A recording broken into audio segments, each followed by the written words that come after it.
he has his explanation. Great job, Noel. Thank you for sharing. I would love to see 2 more examples. It's always good to see some examples. 2 more volunteers, please. Otherwise, I'm going to do Wheel of Names.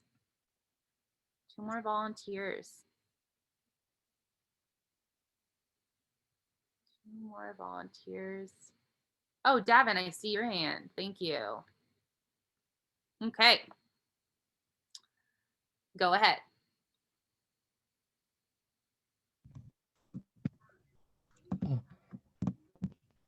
The Nile River shaped ancient Egypt through transportation.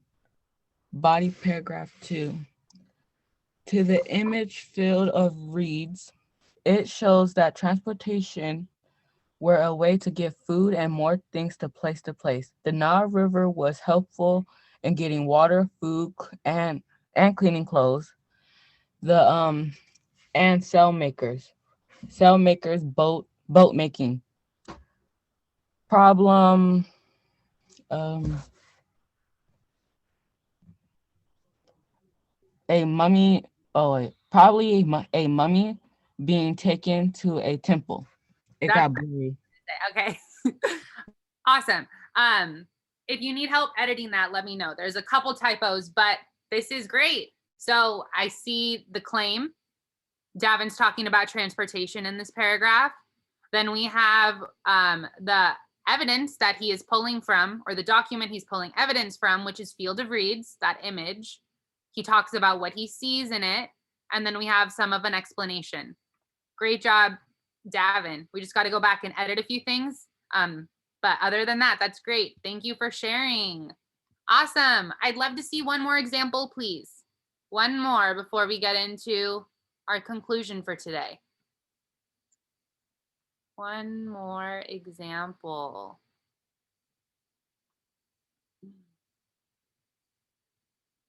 All right. Let me get the Wheel of Names. Let me get the Wheel of Names. Thank you for being patient.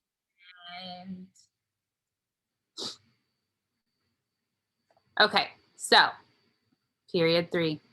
And thank you again to Noel and Davin for sharing. The cool thing about sharing is you also get my feedback too. Okay, period 3. Hopefully it lands on someone who turned in the warm-up. Here we go.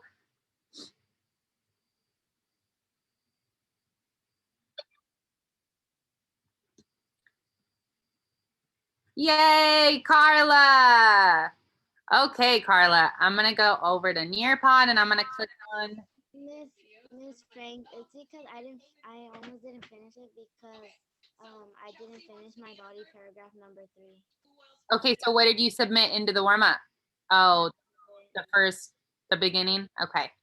Another way the Nile River shaped ancient Egypt was by having jobs or providing jobs. Okay, so Carla, we're gonna need to finish that today, but I can tell by her first sentence that Carla is going to be talking about how the Nile provided jobs.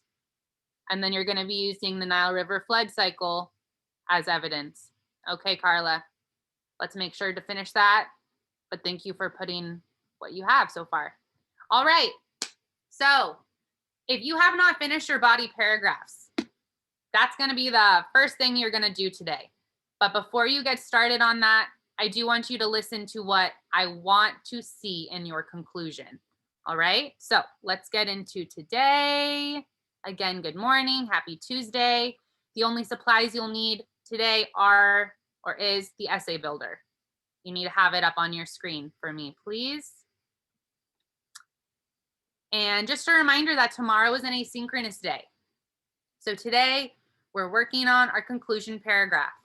Tomorrow, you should be done with the essay builder by tomorrow. If you're not, you need to use class time tomorrow to work on that. Then what I want you to do before you submit it, before you submit your essay builder, I know this is weird, maybe weird to you, but I want you to read the whole thing out loud to yourself. Usually when I read something out loud to myself before I turn something in or submit something, I can catch an error. Maybe I put a word too many times. Maybe something sounds a little off when it's said out loud and you can fix it. Please, before you submit it, read it out loud. I think it was last time that we did the DBQ, I told you guys to do this, and I had a few people who agreed with me. They were like, yeah, I caught a few errors. So that's what you're doing tomorrow. Make sure the essay builder is complete. You're reading it out loud to yourself to catch some errors, and then you're going to submit it. All right. So can someone raise their hand and tell me, what are you doing tomorrow for asynchronous day? What are you going to do tomorrow for asynchronous day? Natalie. You'll be looking over the essay builder, and if you don't have anything finished, then finish it, of course. If you think it's done, then submit it. Yes, one thing though, before you submit it. Valerie, what are you going to do before you submit it? We have to reread the Nile River essay builder just in case if you catch some errors. Yes, you're going to read it out loud. All right. So that's what you're doing tomorrow. Now let's get into today. Today, you should be working on your conclusion. Again, if you have to finish up a body paragraph, you'll do that first. But I want to go over what needs to be in your conclusion. For the first 1 or 2 sentences, I would like you to connect back to the introduction. You can include a sentence about ancient Egypt, about how the Nile was so important. Again, you're making a full circle. Okay, so again, your first sentence of the conclusion, you can look back to your intro